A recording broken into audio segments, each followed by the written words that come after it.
Whoa, did you see that? Did somebody just throw a chair? Have you ever been in a homeowners association or condo association meeting where things got a little bit out of hand? Well, in today's video, brought to you by the National Association of Parliamentarians, we're going to be talking about how to really run a fair election process at your annual meeting. Hi, my name is Susan Leahy and I'm from robertsrulesmadesimple.com, and today I have the opportunity to interview professional registered parliamentarian Allison Wallace all about how to keep your homeowners and condo association elections fair and friendly.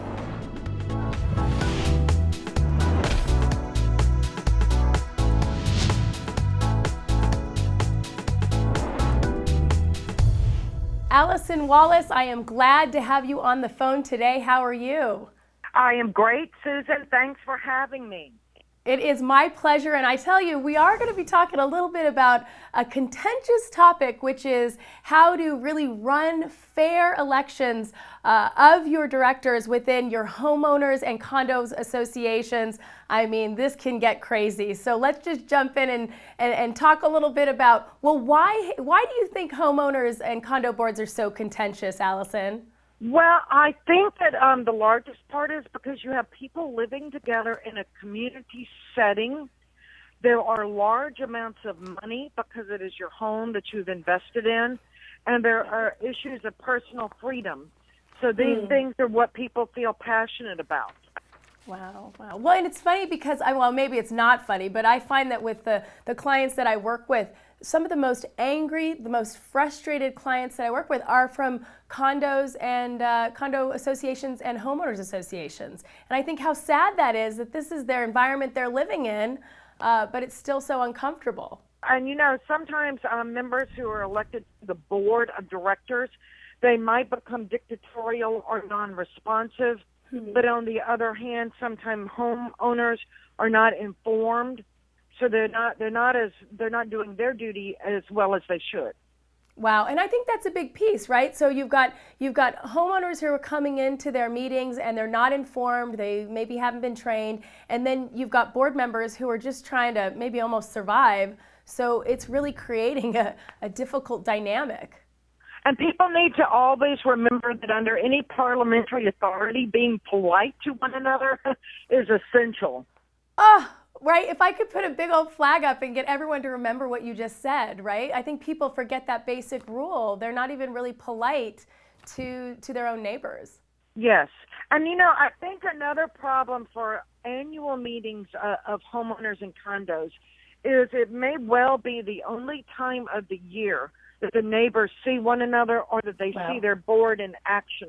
And they're not learning the parliamentary skills from one year to the next. They're not familiar with their procedures and their governing documents. They're just mad. And so meetings disintegrate.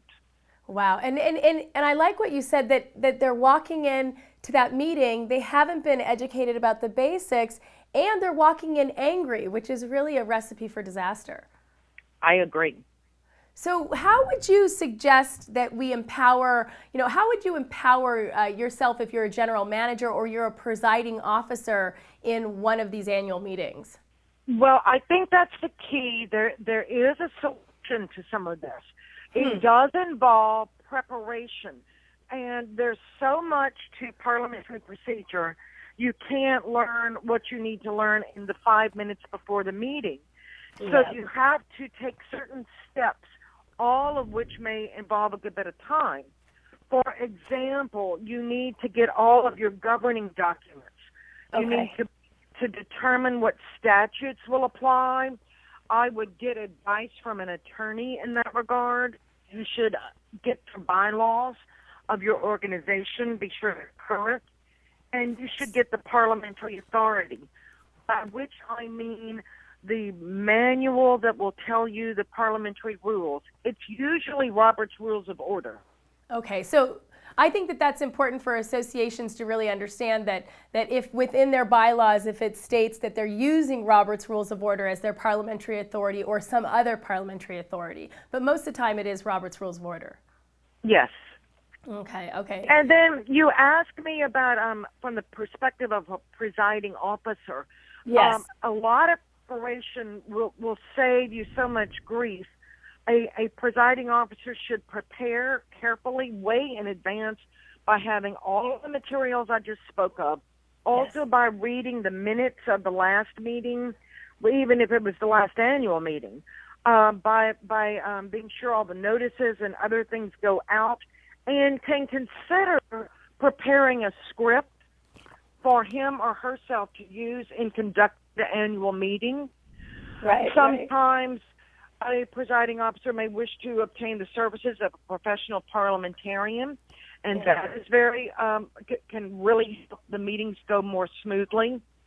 Well, and I think, Allison, out of everything that you're talking about right now, it's that sense of if you are taking on the role of the general manager or you're the presiding officer, you need to really be well read, and you need to understand what happened in the past through looking at the minutes, as well as kind of where you are right now by understanding all the other documents. Now, that might be overwhelming for the general membership, but what are some things that the presiding officer can do in order to set the general membership up for success? Because not everybody's going to read all of that, but you're correct, and that really is a good way to make people feel confident that their voice will be heard, and that they can express agreement or disagreement, and that they can exercise their right to speak and to vote. Yes. Well, in answer to that question, in preparing, the presiding officer can be sure there is an agenda that is distributed, and be sure the bylaws and any kind of other standing rules, for example, are distributed, maybe putting them on the website. They can be sure that if an unusual motion is made, they can explain some of the rules so that they show it's not personal. It is because there's an objective established rule that they're enforcing. Right, and I think it's interesting, especially in these types of meetings where you have people coming together once a year, if there isn't a clear understanding of the process, which in this case happens to be Robert's, people end up getting angry at people. So we got to make sure we're explaining that process. I like what you said, that the chair can actually explain things in order to be transparent during the meetings. Is that correct? That is correct, and it's very helpful to do that. And then members may also address the chair and ask for assistance, so that a member could say, Madam Chairman, or whatever the case might be, this member wishes to change the motion that was just made but does not know how. Would you please assist me? Gosh, I really love that. You're making me get the chills right now, that it's not necessarily about doing it right. It's about saying, I need help in doing it. Because a lot of times people get angry. It's about being in that space of being able to ask for help. Yes, the meeting is not a class in parliamentary procedure.